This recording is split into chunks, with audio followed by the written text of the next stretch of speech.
want to work with all the schools. It's very important that you understand that, because schools are the anchors about which we can begin to reverse this tide and build neighborhoods. People have a social connection to their schools much greater than the social connection that they have to Kansas City, Missouri. Look at my neighborhood. In my neighborhood in Brookside, I've got St. Teresa's, been there forever, Visitation, Border Star, and Bryant. And not far down the road, we got University Academy, started by Barnett Hellsberg. So charter school, a couple of faith-based schools, 2 public schools, they all matter. You can't turn your back on any of them. They all matter. And we have to do this in such a way that we're letting the educators do their job. I'm going to tell you a story. I have heard so much criticism, particularly of the Kansas City, Missouri district, but of public education in general, since I came to Kansas City. And I'm reminded of this story. I grew up, I was the oldest of 5 children in a working class family.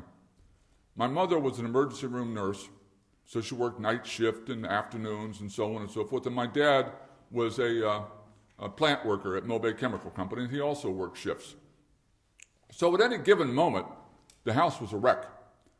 I mean, the dishes were piled up, the laundry was piled up, and I had a grandmother, Bertha, who would come to visit us, and she would look around at the situation, and she would basically go, "My goodness, Ruthie," my mother was Ruth, "you are a terrible housekeeper. I can't believe what a wreck this house is. I can't believe your children are running around snot-nosed with clothes that obviously need to be washed. What's the matter with you? You're a terrible mom and a terrible housekeeper." And then she would leave, and my mother would sort of collapse in tears before she had to go to work and work all night in an emergency room in a hospital. And then I had another grandmother, Lola. Lola would come, and she'd look around, and she'd say, "Good God, Ruthie, you need some help. Let me tell you what, I'm going to start on these dishes, and as soon as I get that taken care of and clean up the kitchen, then I'm going to go start on the laundry." We have been Bertha to our schools. We have been, "Good God, your test scores suck. Good God, your graduation rate is no good. You people are doing a terrible job." You know what? They need help. They need a partner. They need their city government to be an energetic, engaged partner. But instead, we have built up a wall. We have built up a wall between us and the schools. Like I said, we don't even know how many schools we got.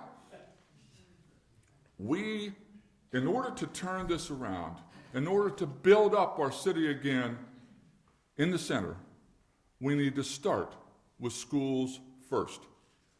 We need to start in the neighborhoods where the schools are. And we got huge infrastructure issues in the city as a whole, but around the schools also. Right after I got elected, I went to a program at McCoy School in the Kansas City, Missouri district, way out east on Topping. And after the program is over, I'm walking back to my car, and I see this young Hispanic mother. She's got a little toddler by the hand, and she's got a stroller, one of those umbrella-type strollers, and she's got a baby in the stroller, and she's moving that stroller over the busted-up sidewalk and so forth. And she spotted me, and she said, "Well, you're the mayor." And I said, "Yes, ma'am." And she said, "What you going to do about these sidewalks?"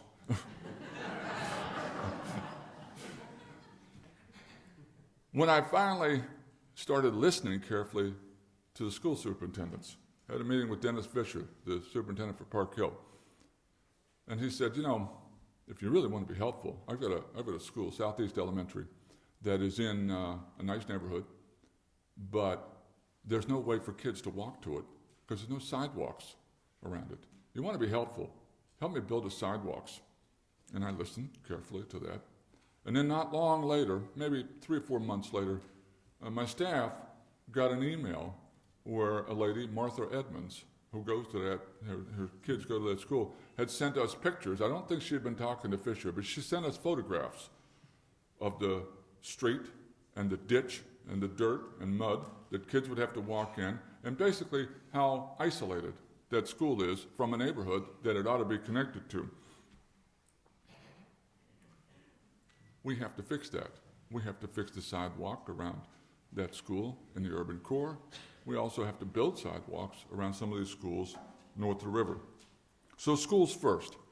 Schools First is a program that targets a 50-square block area around every school in Kansas City. It's got 5 components. And again, remember, every school is every school. It's every charter school, every faith-based school, every public school in our 14 different districts, and it's citywide, all over the city. 5 components. The first, I'm going to ask you, the voters, and the city council to put on the ballot and the voters to approve $100 million in general obligation bonds that we would use to target infrastructure around schools. Now, it's just a start compared to the problems that we have.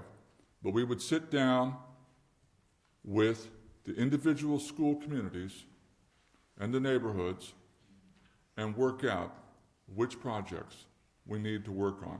It's not all going to be the same. It's not a cookie cutter. It's not one size fits all. But it's in conversation, in partnership, an ongoing partnership with the school community. What do you need? And we look at all those needs and we develop a process. The city council and I and the community and our partners to pick which projects we're going to fix. The second component is that I'm going to ask the council to put on the ballot a measure that renews the public safety sales tax that we have been using for police capital improvements. And we want to target that, and that sales tax brings in about $17 million last year. And I'm going to ask that we put in the ballot language that we use 1/3 of that to increase safety and security around schools.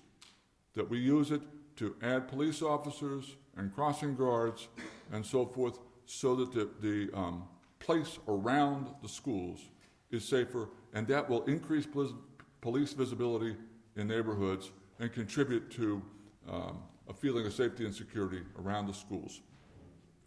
The third component is that I'm going to ask the City Council to pass a resolution directing our staff to prioritize proximity to schools for neighborhood level services, for snow removal, for example, for dangerous building demolition, for weed control, for codes enforcement, for graffiti abatement, those kinds of things. We spent about $37 million in this year's budget targeted at neighborhood level services. But when we pick where to do that, we need to look at whether or not it's close to a school as one of the criteria, one of the top criteria that we use.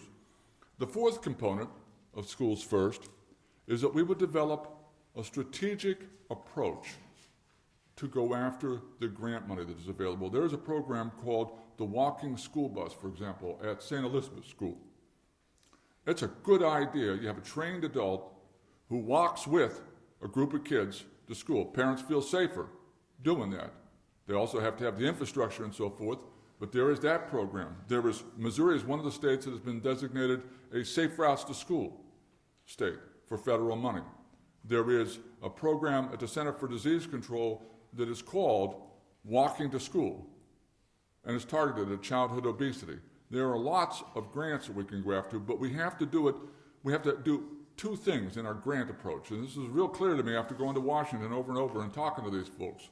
The first is, the more partners we have on a grant application, the stronger it is.